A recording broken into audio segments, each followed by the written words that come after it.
Chapter 1. The Introduction.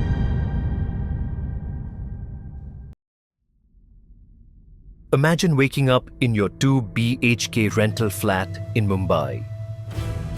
It's 3 days until payday. Your fridge is half full, and you're already thinking about how to stretch every rupee. This is a reality for many middle-class Indians, where financial anxiety sits quietly in the background of daily life. But what if you could flip this script? Not by earning more right away, but by thinking differently. Billionaires don't just chase higher salaries. They use 5 powerful mindset shifts that anyone can adopt, no matter your bank balance. Stay with me, because in this journey, you'll see how SRK earns up to 10 lakh rupees a day renting out his house, and why assets, not just savings, are the real game changers.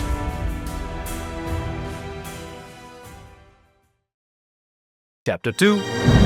Why time beats money every day.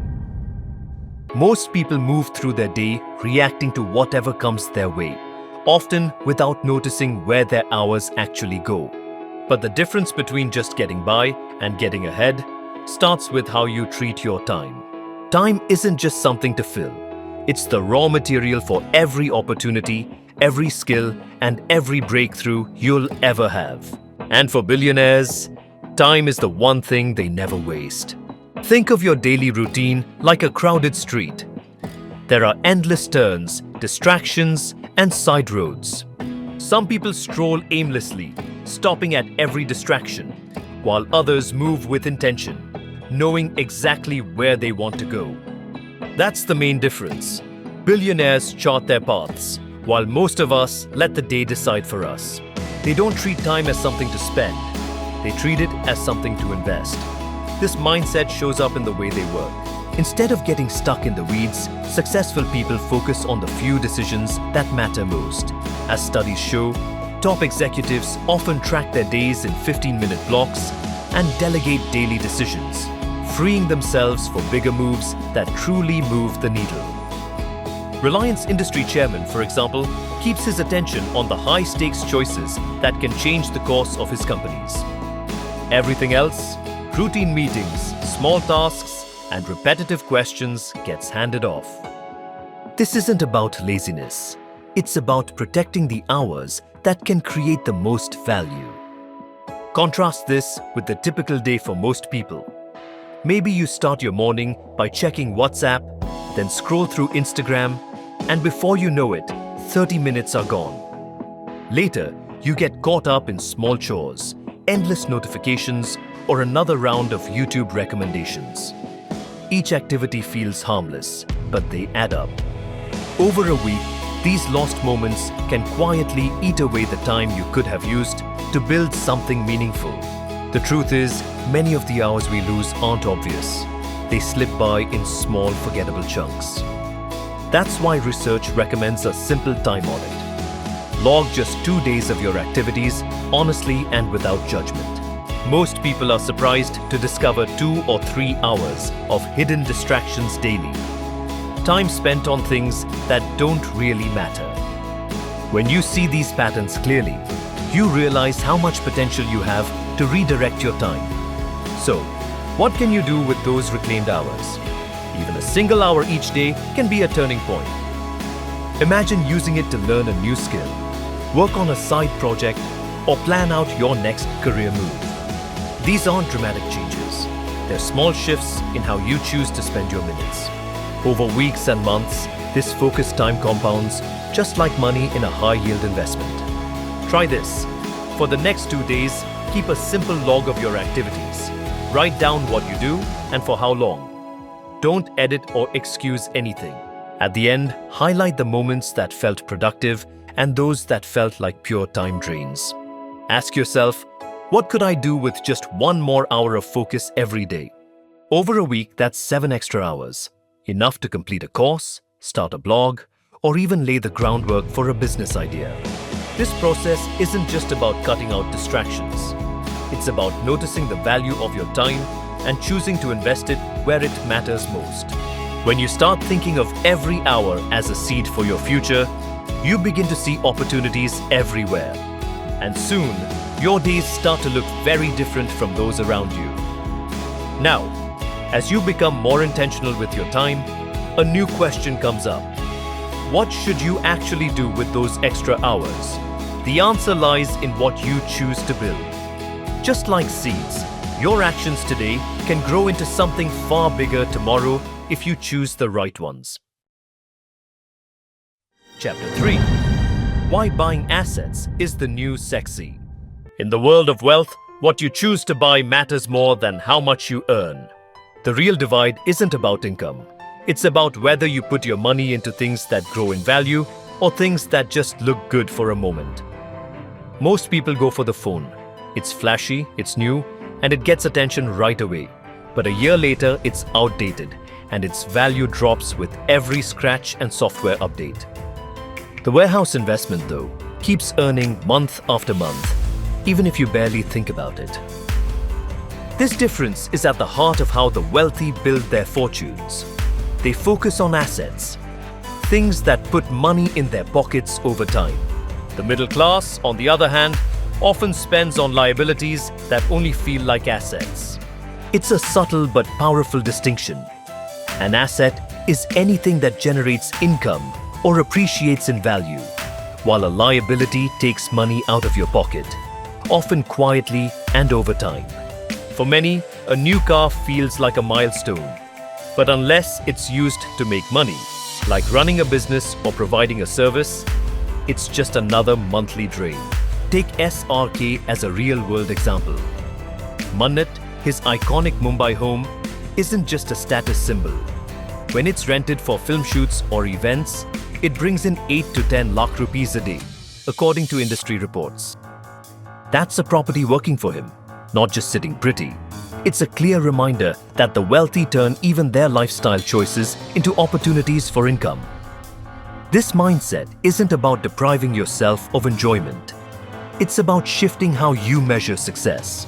Instead of focusing on what looks impressive now, think about what will quietly build value in the background. The middle class often buys things that signal success to others: gadgets, cars, designer brands. These purchases feel rewarding at first, but quickly lose their shine. Meanwhile, the wealthy seek out assets that keep working, even when they're not paying attention. If you're just starting out, building assets doesn't require a huge bank balance. One of the simplest ways is to invest in the stock market. For example, putting 2,000 rupees a month into an S&P 500 index fund can earn you around 8% a year, much higher than the sub 1% rates you get from a typical savings account. Over time, this difference adds up, creating a foundation for bigger opportunities down the road. It's easy to underestimate the impact of these small decisions, especially when the world around you celebrates instant gratification. But every time you choose an asset over a liability, you're setting yourself up for long-term stability. It's not about saying no to every pleasure. It's about asking, will this purchase help me grow, or will it hold me back? Changing your approach to spending is more than a financial strategy, it's a new way of seeing the world. When you start looking for assets, you begin to notice opportunities everywhere. A side hustle that brings in passive income, a piece of land that appreciates, or even a course that increases your earning power. Each choice builds on the last, creating a cycle where your money starts working for you, not the other way around. But here's something most people miss. Assets aren't just physical things or investments. Sometimes, the most valuable asset is a connection. A relationship that opens doors you never knew existed. As you rethink what you buy and where your money goes, consider that your next big leap might come not from what you own, but from who you know. Chapter 4. How the right network can triple your income. Most people think building wealth is all about what you know or what you own. But there's another factor that quietly shapes your financial future: who you spend your time with. The right network doesn't just support your ambitions, it multiplies them. This isn't about attending fancy events or collecting business cards. It's about putting yourself in rooms where the conversations challenge you and the people around you are already operating at a higher level.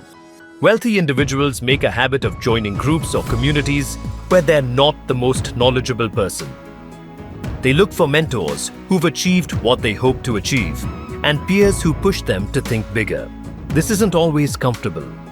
In fact, it often feels intimidating to be surrounded by people who are further along. But that discomfort is a sign you're in the right place.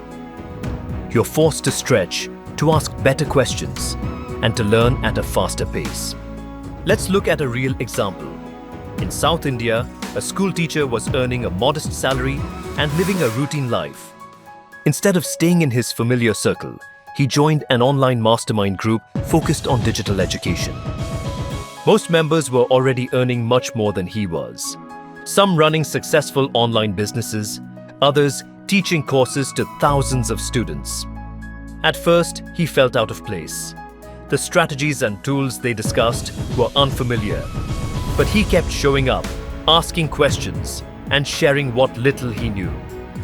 Over time, he learned how to package his knowledge and reach a wider audience. With guidance from his network, he launched an online course and started teaching on YouTube. Within a year, he was earning over 40 lakh rupees annually, far beyond what he could have imagined as a classroom teacher. His story isn't about overnight success. It's about the simple act of joining a group where he was the least experienced person and letting that environment pull him up. This pattern isn't unique. Studies show that 80% of high-income earners attribute at least 30% of their growth to the networks they join. The people you interact with shape your beliefs, your habits, and even your sense of what's possible. Napoleon Hill called this a mastermind group, a coordinated effort where each member brings their knowledge and energy to help everyone move forward. When you're surrounded by people who think bigger, their mindset starts to rub off on you. You begin to see opportunities you would have missed on your own. If the idea of reaching out to more successful people feels daunting, start small. You don't need to impress anyone with big achievements. Humility and curiosity go a long way. The simplest step is to send a direct message to someone you admire. Maybe a business leader, a creator, or a professional in your field. Compliment their work, ask a thoughtful question, and offer a small piece of value if you can. For example, you might say, "I found your recent project inspiring. Could you share how you approached specific challenge?" Most people are more open to sharing advice than you'd expect, especially when approached with genuine interest. You can also join paid or free mastermind groups, either online or in your local area. Look for communities where members earn 10 times more than you, or have experience in areas you want to grow. The key is to listen more than you speak, contribute when you can, and stay consistent. Even if you feel out of place at first, your willingness to learn and show up will set you apart. Over time, these relationships become a source of new ideas, opportunities, and support. Think of your network as a living system. Each new connection is like planting a seed. Some will grow into deep, supportive relationships. Others may simply offer a single piece of advice that changes your path. The important thing is to keep planting, keep reaching out, and keep learning. The more you invest in your network, the more it will return to you, not just in income, but in perspective and possibility. And as you'll see in the next story, sometimes the biggest opportunities come not just from who you know, but from how you share what you know. Chapter 5: Why attention is the new currency. Let's look at how the world is changing for anyone willing to share what they know. The story of the South India teacher is a clear example. By uploading simple educational tutorials to YouTube, he turned his subject expertise into 40 lakh rupees a year. No studio, no expensive gear, just consistent effort and a willingness to teach. His journey proves that in today's world, attention has real, measurable value. When you build an audience, you create an asset that can pay you every month, just like a rental property or dividend stock. Platforms like YouTube, podcasts, and newsletters are growing rapidly, some by nearly 40% each year, because more people are realizing that their knowledge can become a source of income. These models don't require a huge investment up front. What they demand is consistency and a willingness to start, even if you feel unprepared.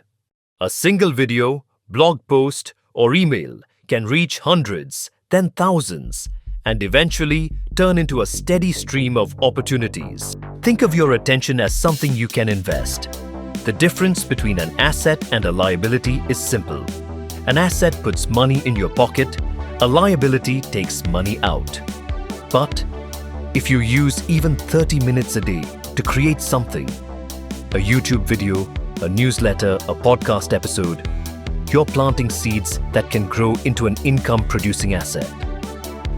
For example, instead of putting 2,000 rupees a month toward a phone EMI, you could invest that same amount in an index fund at 8% per year, or in tools to help you create and share your expertise. Over time, these small choices compound. The South India teacher didn't start out special. He simply recognized that his knowledge, something he'd always taken for granted, could help others. He picked a platform, committed to showing up regularly, and let the results build over time. The early days were slow.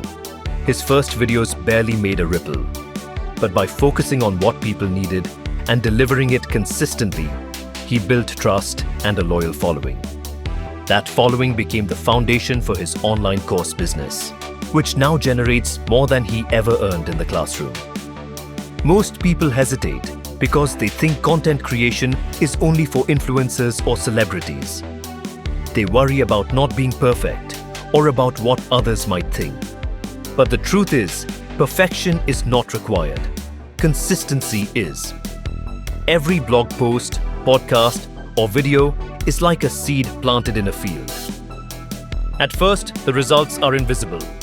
But with steady care, those seeds become a forest, an audience that can support you, open doors, and create new streams of income. If you're ready to act, don't overthink your first step. Pick one platform, maybe YouTube or a simple newsletter. Commit to spending 30 minutes a day for the next 30 days creating and sharing what you know. Focus on the questions people already ask you or the problems you've solved for yourself. Record a quick video, write a short post, or share a practical tip. Don't worry about fancy production or going viral. What matters is building the habit and letting your knowledge reach people who need it. The key is to treat your time and attention as precious resources. Each small effort, repeated daily, adds up to something much larger than you can see at first. You don't need anyone's permission to get started, and you don't need to wait for perfect conditions. The value is already in your hands. You just have to put it out into the world. As you shift your focus from consuming to creating, you'll notice new opportunities appearing. It's not about instant results. It's about building a foundation that grows stronger with every step. The habits you build now, protecting your time, choosing assets, expanding your network, and sharing your knowledge, are the same ones that set billionaires apart. What you do with your attention today shapes the opportunities you'll see tomorrow. Chapter 6. Conclusion. You aren't limited by your circumstances, you're limited by your mindset. The way you use your time, money, and relationships determines what's possible for you. When you start thinking differently, valuing your time, building assets, connecting with people who challenge you, and sharing what you know, you begin to see new options appear.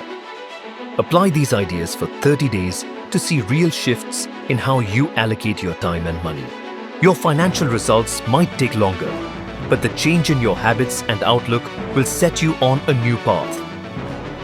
If you found value in this, share which shift resonated most in the comments.